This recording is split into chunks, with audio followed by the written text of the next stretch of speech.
Hi guys! இன்னைக்கு நம்ம 17த் episode தான் பார்க்க போறோம். யாரெல்லாம் இன்னும் நம்ம சேனல சப்ஸ்கிரைப் பண்ணலையோ, மறக்காம சப்ஸ்கிரைப் பண்ணி வச்சுக்கோங்க. இப்ப நம்ம வீடியோக்குள்ள போலாம். லாஸ்ட் எபிசோட்ல ஜூகிங்க வந்து பார்க்கணும் அப்படின்னு சொல்லி ஹீரோயினோட அப்பா வர சொல்லியிருப்பாங்க. அதனால 2 பேரும் நல்லா சாப்பிட்டுட்டு, குடிச்சிட்டே பேசிட்டு இருக்காங்க. அப்ப ஜூகிங் சொல்லிட்டு இருக்காரு. கடைசியா நம்ம ஹீரோயினோட கல்யாணத்துல இப்படி குடிச்சதில்ல. அதுக்கப்புறம் இப்பதான் குடிக்கிறோம். ஆனா நம்ம இப்படி குடிப்போம்னு நம்ம எக்ஸ்பெக்ட் பண்ணவே இல்ல அப்படின்னு சொல்லிட்டு இருக்கப்போ, ஹீரோயினோட அப்பா சொல்றாரு, "இதுக்கு தானே நீ எக்ஸ்பெக்ட் பண்ண" அப்படின்னு. "இப்ப வரைக்குமே நீ என்ன தப்பா தான் புரிஞ்சுட்டு இருக்கல்ல. நான் வந்து உன்ன ஒரு பிரதர் மாதிரி தான் பார்த்தேனே தவிர, மத்தபடி உன்ன வந்து நான் உன்கிட்ட சண்டை போடணும், வெறுக்கணும் அப்படின்னு நினைச்சதே இல்ல. ஆனா நீ அப்படி கிடையாது. கோர்ட்ல என்ன நெறைய வாட்டி விட்டு குடுத்துருக்க. ஆனா நான் பண்ணத நெறைய வாட்டி நீ என்ன போட்டு குடுத்துருக்க." இப்படியெல்லாம் சொல்றத கேட்டு ஹீரோயினோட அப்பா சொல்றாரு, "இப்ப வரைக்குமே நான் பண்ணது கரெக்ட் தான் அப்படிங்கிறது எனக்கு தெரியும். நீ தப்பு பண்ற அப்படிங்கிறதுக்காக உனக்கு சப்போர்ட் பண்ண முடியாது." அப்படின்னு சொல்லி பேசிட்டு இருக்காங்க. இவங்க இப்படி பேசிட்டு இருக்கும்போதே சைட் பை சைடு ஹீரோ வந்து ஏதோ பிளான் பண்ணிட்டு இருக்கான். அவன் ஆள்கிட்ட கேட்டுட்டு இருக்கான், "எல்லாமே செட் பண்ணிட்டியா?" அப்படின்னு. "எல்லாமே செட் பண்ணிட்டேன். ஆனா ஒரே ஒரு பிரச்சனை" அப்படின்னு பார்க்குறான். அது என்ன பிரச்சனைனா, ஹீரோயின் தான் அவளோட அப்பாவ பார்க்கணும் அப்படின்னு சொல்லிட்டு வந்திருப்பா இல்லையா? அவளும் மிமியோட அப்பா எல்லாம் சேர்த்து வந்திருப்பாங்க. இவங்க போனாங்க அப்படின்னா, இவங்க போட்ட பிளானே சொதப்பிரும். அதனால ஹீரோ வந்து அவங்கள உள்ள விடாம ட்ரை பண்ணிட்டு இருக்கான். ஆனா ஹீரோயின் வந்து நான் பார்த்தே ஆவேன்னு ஒத்த கால்ல நிக்கிறா. இங்க ஹீரோயினோட அப்பா சொல்லிட்டு இருக்காரு, "உனக்கும் உன்னோட சூ ஃபேமிலிக்குமே நான் இங்க ஜெயில்ல கஷ்டப்பட்டு சாக போறது தானே உனக்கு ரொம்ப இம்பார்ட்டன்ட்டா இருக்கு" அப்படின்னு சொல்லும்போது, "இல்ல இல்ல என்னோட சூ ஃபேமிலிக்கு அது இம்பார்ட்டன்ட்டா இருக்கலாமே தவிர, ஆனா எனக்கு கிடையாது" அப்படின்னு பேசிட்டு இருக்காங்க. "என்னமோ போ! ஆனா வந்து நான் சீக்கிரமா செத்து போக போறேன் அப்படிங்கிறது எனக்கு தெரியுது. ஆனா எனக்கு ஒரே ஒரு கவலை மட்டும் தான். மத்தபடி எனக்கு எந்த பிரச்சனையுமே கிடையாது" அப்படிங்கும்போது இவரு சொல்றாரு, "தெரியும் உன்னோட கவலை வந்து ஹீரோயின் தானே. அவள தான் நீ பிரின்ஸ் ஆஃப் திங்பேக்கு கல்யாணம் பண்ணி வச்சிருக்கல்ல. அவரு வந்து அவள ரொம்ப தாங்கன்னு தாங்குவாரு. அதனால நீ எல்லாம் அத பத்தி கவலைப்படணும்னு அவசியமே இல்ல" அப்படின்னு சொல்லிட்டு இருக்கப்போ, ஹீரோயினோட அப்பாவே சொல்றாரு, "அது எனக்கு தெரியும். ஹீரோயின பத்தி நான் கொஞ்சம் கூட கவலைப்பட போறதில்ல. ஹீரோ இருக்கிறதுனால. எனக்கு என்னன்னா, உன்ன மாரி கெட்ட ஆளுங்களெல்லாம் அழிக்க முடியாம நான் சீக்கிரமா சாக போறேனே அப்படிங்கிறது தான் எனக்கு ஒரே வருத்தமா இருக்குன்னு" அவரு சொல்லிட்டு இருக்கப்பவே வாயிலிருந்து ரத்த வாந்தி எடுக்க ஆரம்பிச்சுடுறாரு. அவரு அப்படியே கொஞ்சம் தூரம் எந்திரிச்சு நடக்க ட்ரை பண்றாரு. அப்படியே மயங்கி விழுந்துடுறாங்க. அங்க இருக்க காவலாளிகள் எல்லாமே ஓடி வந்து செக் பண்ணி பார்க்குறாங்க. செக் பண்ணி பார்த்தா அவருக்கு மூச்சே இல்ல. இந்த விஷயத்த ஹீரோவோட ஆள் வந்து ஹீரோ கிட்ட எல்லா வேலையும் முடிஞ்சுது அப்படின்னு சொல்றாங்க. ஹீரோவும் உள்ள வந்து ஓடி வந்து செக் பண்ணி பார்க்குறான். அங்க இருக்க காவலாளிகள்லாம் சொல்லிட்டு இருக்காங்க, "நாங்க உள்ள வந்து பார்க்கும்போது பாதி ஒயின் குடிச்சு வச்சிருந்தாரு. அந்த ஒயின் குடிச்சதுனால தான் பாய்சன்ல இவரு செத்து போயிட்டாரு" அப்படின்னு சொல்லிட்டு இருக்காங்க. ஹீரோயின் ஓடி வந்து பார்க்குறா. அவங்க அப்பா இப்படி விழுந்து கிடக்கிறத பார்த்து ஹீரோயினுக்கு வந்து மனசே இல்ல. அப்படியே பயங்கரமா அழுக ஆரம்பிச்சிடுறா. அப்படியே பக்கத்துல பார்க்குறா. பக்கத்துல வந்து ட்ரிங்க்ஸ் அதெல்லாம் வச்சிருக்காங்க. பக்கத்துலயே ஜூகிங்கும் இருக்காரு. அதனால ஜூகிங் தான் கொன்றுக்காரு அப்படிங்கிறது ஹீரோயினுக்கும் புரியுது. அவ அப்படியே கதறிட்டு இருக்கா. "எங்க அப்பாவுக்கு தான் டெத் சென்டென்ஸ் குடுத்துட்டாங்கன்னு தெரியுதுல்ல. எப்படியோ சாக தானே போறாரு. அதுக்குள்ள ஏன் கொன்னீங்க? நான் பேசக்கூட இல்ல" அப்படின்னு சொல்லிட்டு பயங்கரமா அழுதுட்டு இருக்கா. ஹீரோ தான் ஹீரோயின எப்படியாவது சமாளிக்கலாம்னு ட்ரை பண்றான். ஆனா முடியல. அதுக்கப்புறம் எப்படியோ ஒரு வழியா அனுப்பி விட்டுர்றா. அனுப்பி விட்டதுக்கு அப்புறமா ஜோக்கிங்க, "நாங்க வந்து உங்கள அரெஸ்ட் பண்ணணும். ஏன்னா நீங்க தான் இங்க இருந்தீங்க" அப்படின்னு சொல்லி கேட்கிறப்போ, அவரு முடியாதுங்கிறாரு. "எந்த ப்ரூஃப்மே இல்லாம எப்படி என்ன அரெஸ்ட் பண்ணுவீங்க?" அப்படின்னு கேட்கும்போது, பக்கத்துல இன்னொரு மினிஸ்டர் இருக்காரு. அவர் தான் சொல்லிட்டு இருக்காரு, "நீங்க தான் வந்து கொலை பண்ணீங்க அப்படிங்கிறது இன்னுமே கன்ஃபார்ம் ஆகல. நீங்க உங்க வந்து ஒரு சஸ்பெக்ட்டா தான் கூட்டிட்டு போறோம்" அப்படின்னு சொன்னதுனால, அவர்னாலயும் எதுவும் பேச முடியல போயிடுறாரு. இங்க ஹீரோயினோட அப்பா பாடிய வந்து எடுத்துட்டு போக சொல்லிடுறாங்க. அட்டாப்சி பண்றதுக்காக. அட்டாப்சி எல்லாம் பண்ணி முடிச்சிடுறாங்க. பாய்சன்னால தான் செத்துட்டாரு அப்படிங்கிறதும் வந்து கன்ஃபார்ம் ஆயிடுது. இங்க ஹீரோ அங்க இருக்க மினிஸ்டர் கிட்ட சொல்லிட்டு இருக்காரு, இந்த மாதிரி ஹீரோயினோட அப்பா வந்து நெறைய வந்து நாட்டுக்காக செஞ்சிருக்காரு. அவர கிராண்டா வந்து அடக்கம் பண்ண முடியலனாலும், நானும் வந்து ஹீரோயினும் பத்திரமா அடக்கம் பண்றோம். இங்க மார்ச்சரியில இருக்கிறத எங்களால தாங்கிக்க முடியாது அப்படின்னு சொல்லிட்டு இருக்கப்போ, சரி ஓகே. ஆனா வந்து இத என்னால மட்டும் டிசைட் பண்ண முடியாது. அத டிசைட் பண்ற அளவுக்கு வந்து எனக்கு பவர் இல்ல அப்படின்னு சொல்லிட்டு இருக்கப்போ, ஹீரோ சொல்றான், "நான் ஆல்ரெடி தலைவர்கிட்ட சொல்லிட்டேன். தலைவருக்குமே எந்த பிரச்சனையும் இல்ல. உங்களுக்கு ஏதாவது பிரச்சனை இருந்தா சொல்லுங்க" அப்படின்னு கேட்கும்போது, அவரு சொல்லிடுறாரு, "எனக்கு எந்த பிரச்சனையும் இல்ல" அப்படின்னு. ஹீரோவோட ஆள்கிட்ட சொல்லிட்டு இருக்கான், இந்த மாதிரி ஹீரோயினோட அப்பாவோட பாடிய பத்திரமா வண்டியில எடுத்துட்டு போங்க அப்படின்னு சொல்லி அங்கிருந்து பாடிய அனுப்பிச்சு விட்டுறான். அங்க இருக்க மினிஸ்டர் கிட்டயும் தரோவா இன்வெஸ்டிகேட் பண்ணுங்க. எவ்ளோ லேட் ஆனாலும் பரவாயில்ல.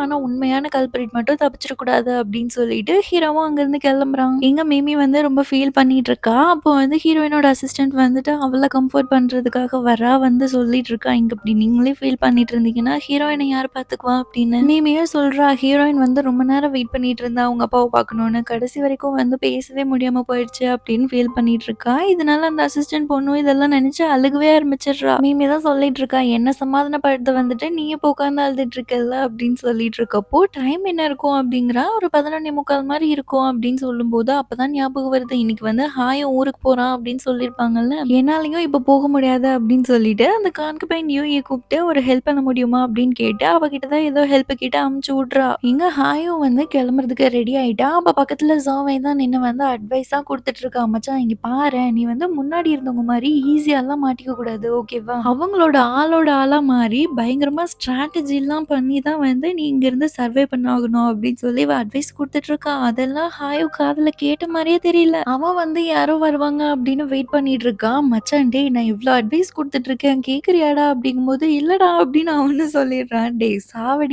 உனக்காக இவ்ளோ நேரம் லேட் நைட்ல வெயிட் பண்ணிட்டு இருக்கேன். நீ நான் இருக்கிறத கூட கண்டுக்காம என்னடா தேடிட்டு இருக்க?" அப்படின்னு பார்த்துட்டு இருக்கான். அப்புறம் அங்க இருக்கவங்களும் சொல்ல ஆரம்பிச்சுடுறாங்க. "இந்த மாரி நம்ம இப்போ கிளம்புனா தான் நம்ம நைட்டுக்குள்ள அங்க போய் ரீச் ஆக முடியும். அதனால சீக்கிரமா கிளம்பணும்." அப்படின்னு சொல்றதுனால, இவனும் வந்து ரொம்ப மன வருத்தத்தோட சரி ஓகே போலாம் அப்படிங்கும்போது, திடீர்னு ஒரு குதிரை சவுண்ட் கேட்குது. யாருன்னு பார்த்தா அந்த கான்குபைன் நியூயி தான் வராங்க.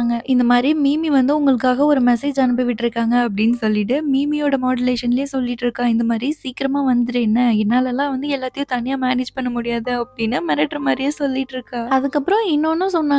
பட் எனக்கு அவ்ளோ சாஃப்ட்டா சொல்ல தெரியாது அப்படின்னு சொல்லிட்டு, அதுக்கப்புறம் சொல்றா. அவ என்ன சொல்லியிருப்பான்னா, "உயிரோட வந்து சேர்ந்துரு. நான் உனக்காக வெயிட் பண்ணியிருக்கேன்" அப்படின்னு. எங்க ஹாயும் வந்து ஒரே ஜாலி ஆயிடுறா. அதுக்கப்புறம் "நான் இப்போ ஒரு இன்ஃபர்மேஷன் சொல்றேன். அதையும் சொல்லிருங்க" அப்படின்னு சொல்லிட்டு, "எனக்காக வெயிட் பண்ணு. நான் எவ்ளோ சீக்கிரம் முடிச்சுட்டு வர முடியுமோ, அவ்ளோ சீக்கிரமா வந்துடுறேன். அதுக்கப்புறம் இன்னொன்னு சொல்லணும்" அப்படின்னு போறான். பக்கத்துல ஜோவை இருந்துட்டு, "டேய் அவகிட்ட வந்து சொல்லிக்கோடா. இது என் ஆளு போதும் கிளம்ப சொல்லு" அப்படின்னு சொல்லிட்டு இருக்கப்போ, "சரி, சரி ஓகே. நான் வந்து மிச்சத்த நான் வந்து நேர்ல சொல்றேன்னு சொல்லிருங்க" அப்படின்னு சொல்லிட்டு அவனும் அங்கிருந்து கிளம்புறான். அதுக்கப்புறம் அடுத்த நாள் காலையில ஹீரோ வந்து வீட்டுக்கு திருப்பி வர்றா. ஹீரோயின் வந்து அங்க ரொம்ப சோகமா உட்கார்ந்திருக்கா. அவளே கேட்கிறா, "எங்க அப்பாவுக்கு நான் பண்ண வேண்டிய இறுதி மரியாதை கூட என்னால செய்ய முடியாதுல்ல" அப்படின்னு கேட்கும்போது, "ஆமா அவர் வந்து ஒரு குற்றவாளி அப்படின்னு கோர்ட்டால ப்ரூவ் பண்ணதுனால, அதனால நீ பண்ண முடியாது" அப்படின்னு சொல்லிட்டு இருக்கான். ஹீரோயினால இதெல்லாமே அக்செப்ட் பண்ணிக்கவே முடியல. கல்யாணத்துக்கு முன்னாடி ஒரு அக்ரீமெண்ட் போட்டிருப்பாங்க தெரியுமா? "நீ என்ன கல்யாணம் பண்ணிக்கிற அப்படின்னா, எங்க அப்பாவ பார்த்துக்கணும், என்னோட ஹோல் ஃபேமிலியவே பார்த்துக்கணும்" அப்படின்னு சொல்லி ஒரு அக்ரீமெண்ட் போட்டிருப்பாங்கல்ல, அந்த அக்ரீமெண்ட்ட எடுத்து வச்சுட்டு சொல்லிட்டு இருக்கா. இந்த மாரி "எங்க அப்பாவும் இல்ல, எங்க அப்பா ஃபேமிலியும் இல்ல. இதுக்கப்புறம் இந்த அக்ரீமெண்ட் இருந்தா என்ன, இல்லன்னா என்ன" அப்படின்னு சொல்லிட்டு அந்த அக்ரீமெண்ட்டயே கிழிச்சு போட்டுட்டு போயிடுறா. ஹீரோ கூப்பிட்டு கூப்பிட்டு கேட்காமயே போயிடுறா. அதுக்கப்புறம் எங்க ஹீரோ வந்து ரொம்ப ஃபீல் பண்ணிட்டு இருக்கா. "என்னால எந்த உண்மையுமே உன்கிட்ட சொல்ல முடியல" அப்படின்னு ஹீரோ பயங்கரமா குடிச்சிட்டு ஃபீல் பண்ணிட்டு இருக்கான்.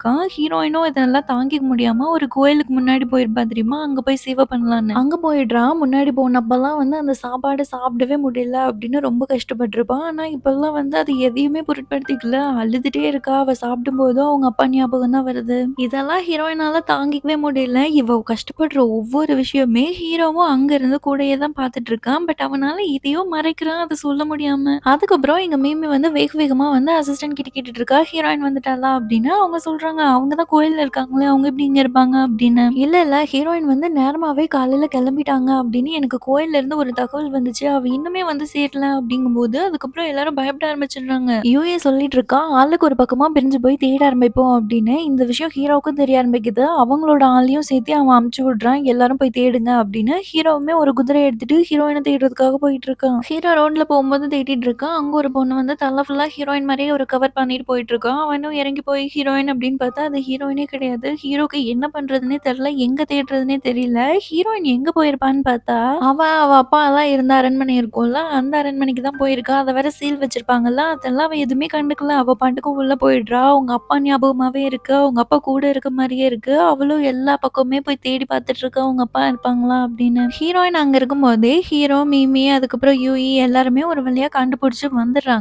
வந்து மிமி தான் போய் ஹீரோயின் பக்கத்துல உட்கார்றா. அப்போ ஹீரோயின் சொல்லிட்டு இருக்கா, இந்த மாரி நிறைவேறாத ஆசையில இறந்து போறவங்க 3வது நாள் அவங்களோட ஆத்மா வந்து திருப்பி வருமாமா. அப்படி வரும்போது இங்க வெளிச்சமா இல்லன்னா நல்லா இருக்காதுல்ல. அதுக்காக நான் இங்க வெயிட் பண்ணிட்டு இருக்கேன் அப்படின்னு சொல்லிட்டு இருக்கா. அப்போ மிமியும் போய் பக்கத்துல உட்காந்துட்டு நானும் உன் கூட சேர்ந்து வெயிட் பண்றேன் அப்படின்னு உட்காந்துருக்கா. அப்போ ஹீரோயின் சொல்லிட்டு இருக்கா, இந்த மாரி அப்பா வந்து திருப்பியும் வாருக்காக போகணும் அப்படின்னு சொல்லி 5 வருஷமா காணாம போயிட்டாரு. அவரு திருப்பி வரும்போது இன்னும் நம்மளுக்கு நெறைய நாள் இருக்கு நம்ம பேசுறதுக்கு அப்படின்னு நான் நினைச்சிட்டு இருந்தேன். எனக்கு வந்து நெறைய பேசணும்னு தோணுச்சு. ஆனா எங்கருந்து ஆரம்பிக்கிறதுன்னே தெரியல. ஆனா வந்து கொஞ்ச நாள்லயே எதுவுமே பேச முடியாது.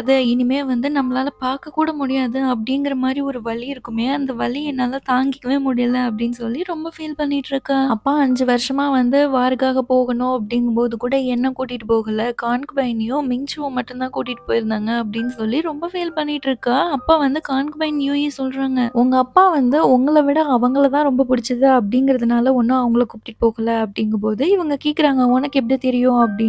பின்னாடி திரும்பி பார்க்குறேன், ஹீரோ தான் எல்லாமே சொல்லியிருப்பான் போல.